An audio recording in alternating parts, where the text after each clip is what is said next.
Bulletin के बाद India news संवाददाता निकिता सरीन ने केंद्रीय मंत्री और अमेठी से बीजेपी प्रत्याशी स्मृति ईरानी से खास बातचीत की। इस बातचीत में क्या कुछ उन्होंने कहा, सुनिए।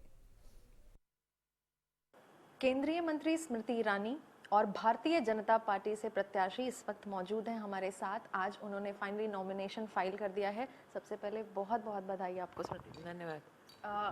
आज जो काफिला दिखा हमें, इससे हम ये तो मान लें स्मृति जी की 19 में जो जीत है वो काफ़ी एड ऑन होने वाली है 24 में। निश्चित रूप से देखिए, तपती धूप में लोगों का बाहर निकलना, सतत 3 किलोमीटर संग चलना और वो भी 2 घंटे अपने आप में इस बात का संकेत है कि जनता के सानिध्य में हम ये चुनाव लड़ रहे हैं, जनता के सहयोग से ये चुनाव लड़ रहे हैं। और मोदी जी ने जो विकास के काम किए, उन कार्यों को देखते हुए आज की जो भीड़ उमड़ी है वो उसका संकेत दे रही है कि पुनः अमेठी में कमल का फूल खिलेगा।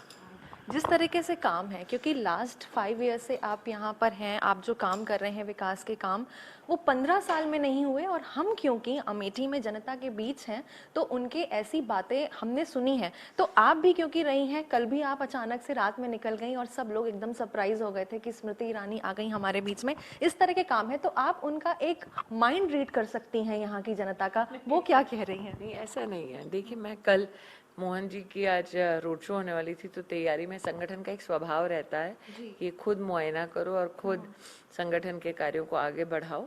तो ऐसा नहीं है कि मैं प्रचार में निकली थी, मैं मुआयना करने निकली थी। और चूंकि सभी कार्यकर्ता संग थे तो सब अपने अपने वाहन में थे। जहाँ तक कि अमेठी की जनता की दरकारों की बात है, मूलभूत सुविधाओं से वंचित था अमेठी। अब एक क्षेत्र में 4 लाख परिवारों का टॉयलेट ना होना, एक परिवार में अगर 4 लोग भी हैं, इसका मतलब 16 लाख लोगों के पास शौचालय ही नहीं था अमेठी में, जहाँ 50 साल गांधी खानदान का राज रहा। तो मेरे लिए पहले के 5 साल मूलभूत सुविधाएं देने का 5 साल थे और उसमें से 2 साल तो कोरोना रहे। तो 2 सालों में आप अगर देखें मेरा इतिहास, तो मैं यहाँ पर गांव-गांव घूमी भी थी जब मौत मंडरा रही थी। तो लोगों का ये कहना है कि दीदी कम से कम आप थी, तो अगर राहुल जी होते तो ना आते, ना हमको मुफ्त का अनाज मिलता, ना मुफ्त की वैक्सीन संभव हो पाती। वैक्सीन ही हिंदुस्तान में संभव नहीं हो पाती क्योंकि उनका रुझान विदेशी वैक्सीन के प्रति था। लगातार लोग कह रहे हैं कि गांधी परिवार की परंपरागत सीट है, उनका घर है। तो हमारा एक सवाल ये भी उनसे था कि अगर घर है तो घर में मौजूदगी तो होनी जाहिर सी बात है, लेकिन जिस तरीके से आपको एक पॉजिटिव रिस्पांस मिला 2014 की अगर हम बात करें तो आप कांग्रेस पे सवाल करती थी, लेकिन इस बार आप जवाबदेही थी। तो रिपोर्ट कार्ड बहुत ही लंबा है। लगातार मैं चाहती हूँ कि जो भी कांग्रेस का प्रत्याशी आए वो चुने कौन से चैनल पे उनको मुझसे जवाब चाहिए, वो चैनल चुने, वो रिपोर्टर भी चुन ले, मैं आ जाऊँगी। तो चैलेंज बिल्कुल दे रही हैं यहाँ पर स्मृति ईरानी। आप जिस तरीके से लखपति दीदी की बात कर रही हैं, शुरुआत हुई और काफ़ी महिलाओं को इन्होंने जोड़ा। अब अमेठी की महिलाओं को देख रही हैं आप, यहाँ पर भी जो एक तादाद है वो बढ़ रही है। कैसा रिस्पांस मिल रहा है और आगे आपको क्या लगता है ये कहाँ तक जाएगा? आज आपने देखा कि हर वर्ग की महिला थी, हर धर्म की महिला थी, और जो सारे विकास के काम मैंने गिनवाए आपको, उसका सबसे बड़ा जो इम्पैक्ट होता है वो घर में, परिवार में एक महिला पे ही होता है। इसलिए मैं पूर्ण रूप से संतुष्ट हूँ कि हमने जो जो जनता से वादा किया वो हमने पूरा किया।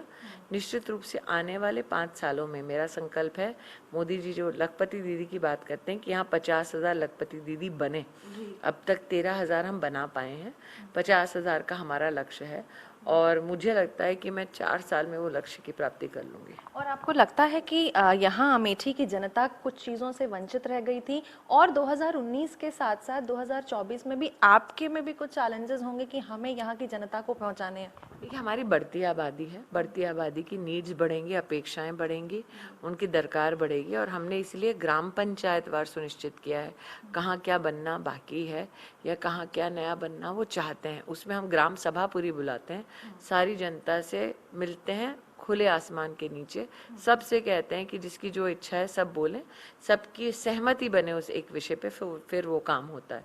तो ये चलन मेरा करीबन 5 साल से एज अ सांसद चल ही रहा है। तो क्योंकि मैं जब सार्वजनिक सभा में बैठ के जनता का ही निर्णय करवाती हूँ, फिर उसको नियमानुसार जिला प्रशासन को देती हूँ, तो दोनों के समन्वय से अब तक काम कर पाए हैं, आगे भी वही करेंगे। आरक्षण के मुद्दे उठते हैं, ये कहा जाता है विरासत प्रॉपर्टी, विरासत टैक्स की बातें होती हैं। क्या लगता है आपको ये जेन्युइन मुद्दे हैं जिससे जनता वाकई में कांग्रेस की एक हिस्ट्री रही है, एक इतिहास रहा है लूटने का। पहले जनता की तिजोरी लूट रहे थे, अब जनता की सीधे जेब पे नजर है। तो क्या जनता के लिए मुद्दा नहीं कि कांग्रेस ने लूट का प्रस्ताव रखा है? और अगर लूट का प्रस्ताव रखा है तो लूट का पैसा देंगे किसको? कांग्रेस ने कहा हम एक विशेष वर्ग को पैसा देंगे।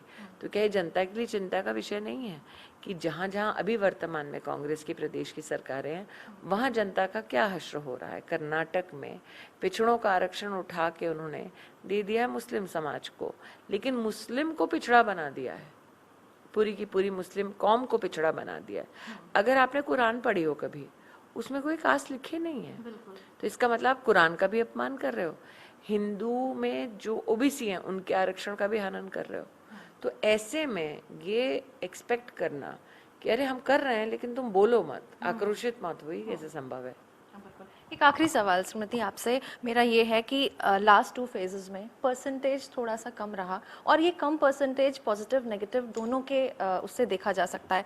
तो थर्ड फेज में आप जनता से क्या अपील करना चाहेंगी? ठीक है, गर्मी है, सब कुछ है। मैं वही कहूंगी जो आपके यहाँ पे खबर के नीचे लिखा है, सबसे पहले देश। तो अगर आपके लिए सबसे पहले देश है, जाकर वोट कीजिए।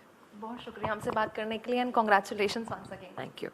तो ये थी केंद्रीय मंत्री और भारतीय जनता पार्टी से कैंडिडेट स्मृति ईरानी। अमेठी से वीडियो जर्नलिस्ट अर्शद के साथ मैं निकिता सरीन, इंडिया न्यूज़ के लिए।